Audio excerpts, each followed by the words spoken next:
In this quick video, I'm going to show you where to play the notes that appear in music notation on a piano or keyboard or organ. It's the very basic and simple info that you need to know to be able to figure out any melody line for a tune that you're interested in learning to play on a piano.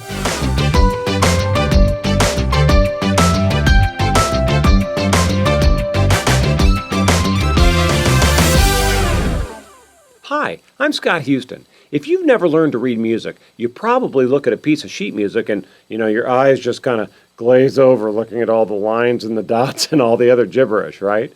Well, assuming that you're interested in playing all of the non-classical styles of piano that I pretty much exclusively focus on, I have some potentially great news to share. All you need to be able to read, music-wise, is a fraction of what traditional sheet music includes, and I'm going to teach you the basics in this video. So let's get started. Alright, let's take a look at something you might find on a piece of traditional sheet music. This is called the staff, right? It's 5 lines. Now there are different staffs on different kinds of sheet music that you may run across, and the thing that you really need to look for is that the staff that we're talking about, and again all I mean by staff is this set of 5 lines, but we're looking for the one that has this symbol at the beginning. It looks like a big curly Q. Some people think it looks like an S. It's actually a G. That's called the treble clef sign, all right? And because that sign is at that curly QS thing is at the beginning of this set of 5 lines, that tells you that we're dealing with the treble clef, and that's what we're concerned about and what I'm going to teach you how to do here, because that's really what you need to know to play in all the styles that I teach, all right? Now, when you look at a traditional piece of sheet music, not even a traditional, just any sheet music, you'll see that there's many staffs usually on a line. So here's one whole staff, here's a staff, here's a staff. And you can tell they're all treble clefs. Treble clef, they're staffs that have a treble clef because they have this big sign at the beginning of them. Now you read through music from left to right, line to line, just like you read English, so that's all pretty straightforward.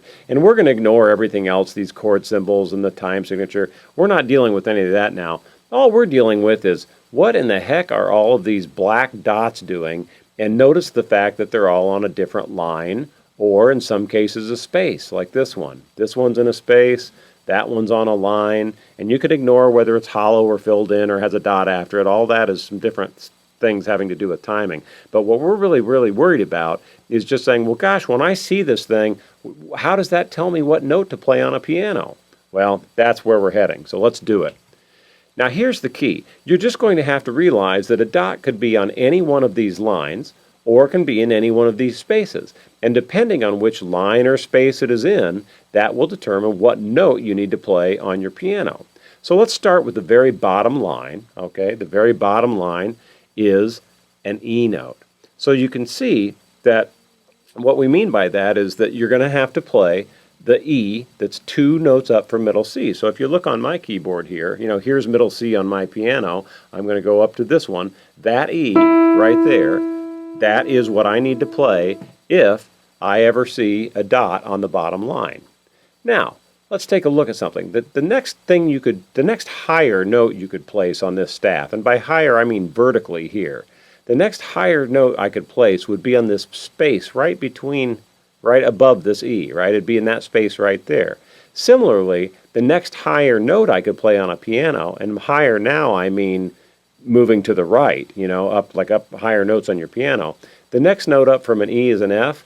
Well, if I went from the next space that I could put a little dot there, it would be into that space, and sure enough, that's where an F note goes. That's one of those things that's kind of hard to say but easy to see. So as you move up from every line and space, which is as close as you can get any 2 notes, if I'm saying line, space, well, that will just continue to follow going up to the next white note as you move up your piano. So the next line now is going to be a G, and then the next space above that G is going to be an A note on a piano. And again, so if you see any dot or any note head that's on either any of these lines or spaces, it's telling you which key to play on your piano.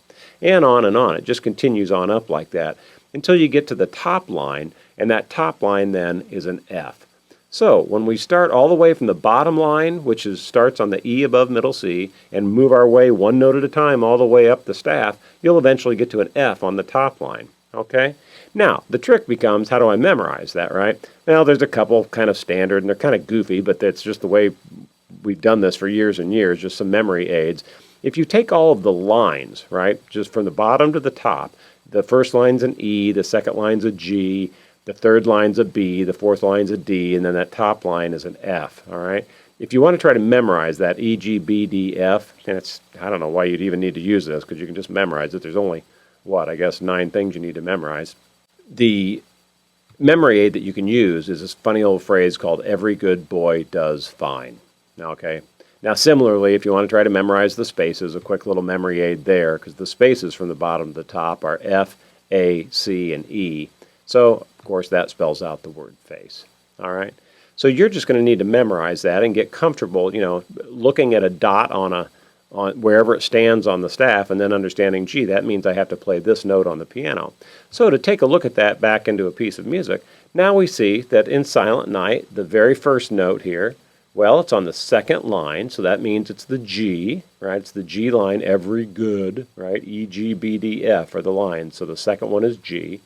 So you'd say, okay, well, that's a G. Now this next note, a couple different ways you could think of it. Either you've memorized that the spaces are F, A, C, and E, so you know that's an A, or you could say, well, you know what? If this is the line, this is the next note higher, right? It's the closest note to that G in the next space above it. So if you just looked at your piano, you'd realize if you just moved up one note from the G, you'd be on an A. And that actually is how I think you start to interpret notes as you start reading a little more. It's not just blindly memorizing the exact positions, but it's kind of, gee, is this one a little bit higher or a little bit lower than the one I just played before, right? So again, we have a G here, an A is the second note, a G again for the third note, and then this fourth note is down on the bottom line, that's an E. So we would know just by looking at this without knowing anything else or not paying attention to the staffs or the lines, not staffs, but the flags or the stems or anything like that, you would know at the minimum that the first 4 notes to Silent Night are G, A, another G, and then an E. And sure enough, then if you go to play that on your piano, here's a G, and if I play G, right, that was it, G, A, G, E. Now I knew Silent Night pretty darn well, so I kind of knew the rhythm to play that in. And frankly, that's what ends up happening quite a bit when you start playing. You realize that you already know the tune, you just didn't know what notes to play. So, there you have it. You now have the info that you need to be able to see a note on a piece of sheet music and figure out which note that is on a piano or keyboard. That is the basic skill that you need to unlock the ability to start playing favorite tunes from a type of sheet music called lead sheets, which I explain in a lot more detail in another video on my PianoGuyTV YouTube channel. Which reminds me, I would love to encourage you to do 3 things for me. 1, subscribe to this YouTube channel so you can find out when I post new piano vids like this. 2, sign up for my entirely free Piano Notes newsletter where I give away free tips and tricks and pro secrets, things like that. And finally, if you're interested in learning how to play, check out my online lesson program at PianoInAFlash.com. It's, I think, the fastest and most effective way for you to finally knock playing piano off your lifelong bucket list. Again, you can find that at PianoInAFlash.com. Just remember, you can play piano, and it's never too late to start. As always, have fun.